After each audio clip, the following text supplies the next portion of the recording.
Right, well, I'm Terry White, better known by a lot of people as Woody. More people know me as Woody than as Terry. Well, I started when I was about 8 years old, whittling a set of soldiers from an old broomstick when Father left his pocket knife on the workbench one day, and he would have killed me if he'd known I'd been using it. But I carved a little set of Grenadier Guards out of a broomstick. That's how I started.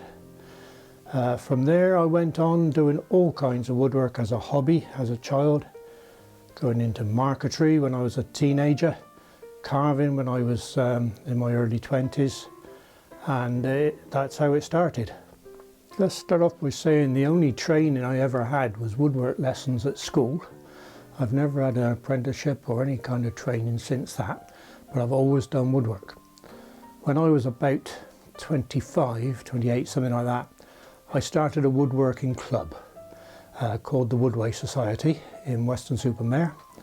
We had about 50 members, with people doing everything from matchstick modelling to making guitars and violins. But it included carving, carpentry, cabinet making, marquetry, wood carving, all sorts of things.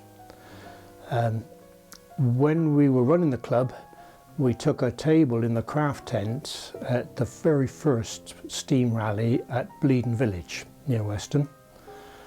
And while we were there, I had two figures of majorettes that I had on display.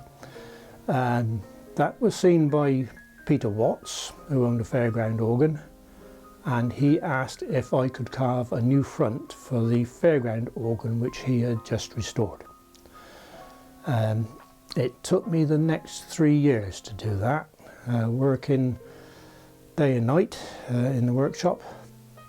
After I'd finished the Neptunus organ front, I was asked to carve another front, and it turned out this front was 7 feet high and my workshop ceiling was only 6 feet high.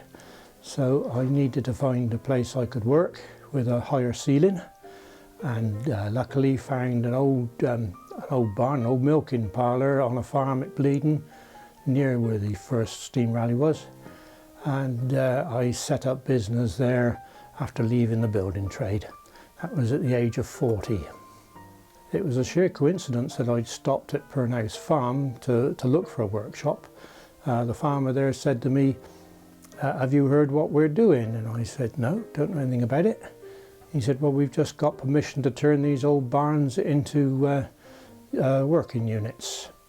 So I was in there for about 9 years.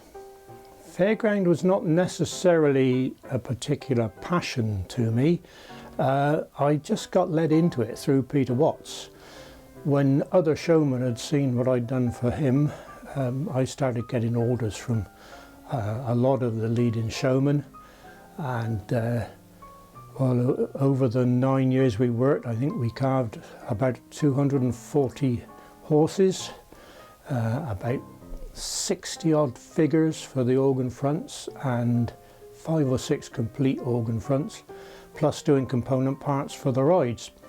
If I'd had orders for pieces of furniture, I'd have been carving furniture, but nearly all my work came from the Fairground.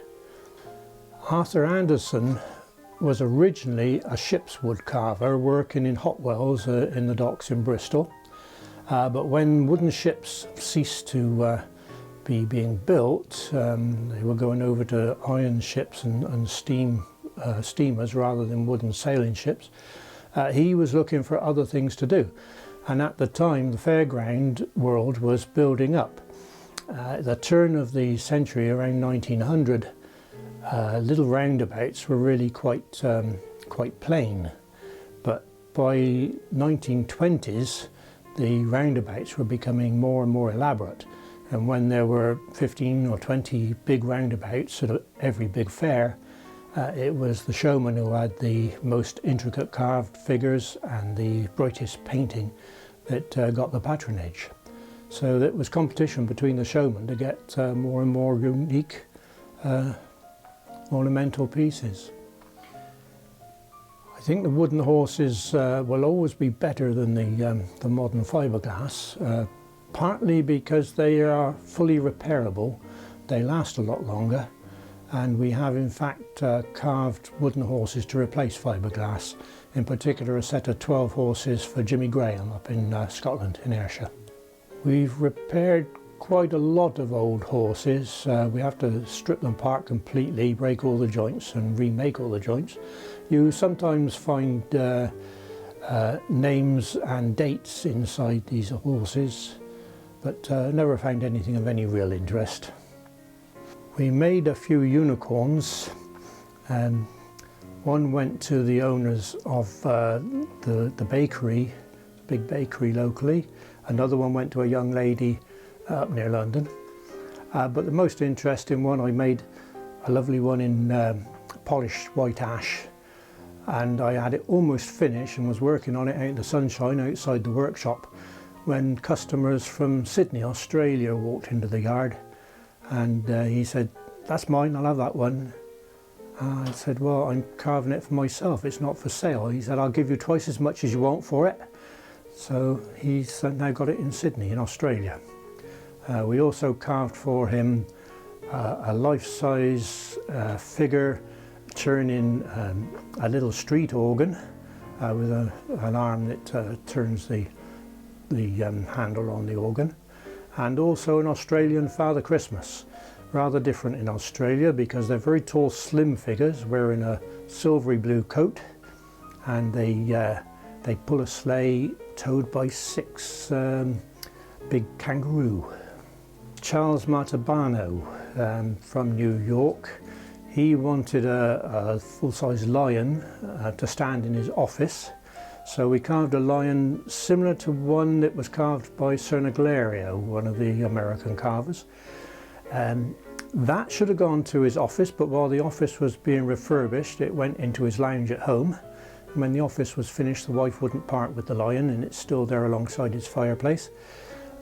Also later on, a few years later, he commissioned the Sea Dragon, a copy of which is on Michael Jackson's ride in Neverlands.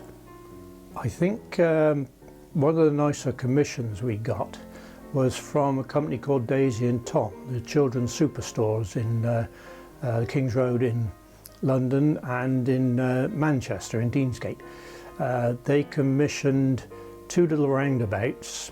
I think they had 8 horses and 2 cockerels on each roundabout, and every piece had toys carved into it. So there were all sorts of different toys carved around the rounding boards and on the animals and on the centre mirror drum. One of those rides is now in Wookey Hole. The one is still in Deansgate. When work was a bit slack, we used to make what I called garden wheels, and I'm making some now. That's what's behind me. They're just simple pine wheels which look the part, but they're just mock wheels for garden ornaments. We did some work on furniture, in particular 4-poster beds, carvings around the tops and on the pillars. We've carved legs for a bed for a torture chamber bedroom, a feature in a magazine. And now I'm in retirement, I'm more inclined to make boats, model boats, which are radio controlled. Hobbies wise, I've painted a lot of portraits in the past. Not to any avail, nobody wants anything like that. People only want a portrait if it's of themselves. As far as collecting is concerned, I'm a keen mineralogist. I collect metal ores and the various metals that come from them. I also collect crested china puzzle jugs and cottage garden Ainsley china and matchbox cars. Yeah, I'm teaching here in the workshop. We've just built this new workshop. I've got 5 students at the moment that come in 2-hour sessions. I'm looking for a few more. I can do 2 more sessions, 2 at a time in the workshop, 1-to-1 tuition.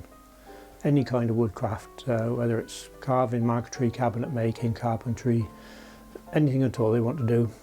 They can build a doll's house, make a model boat, whatever they want. Hello, I'm Woody White, and I built the carousel that you're looking at now.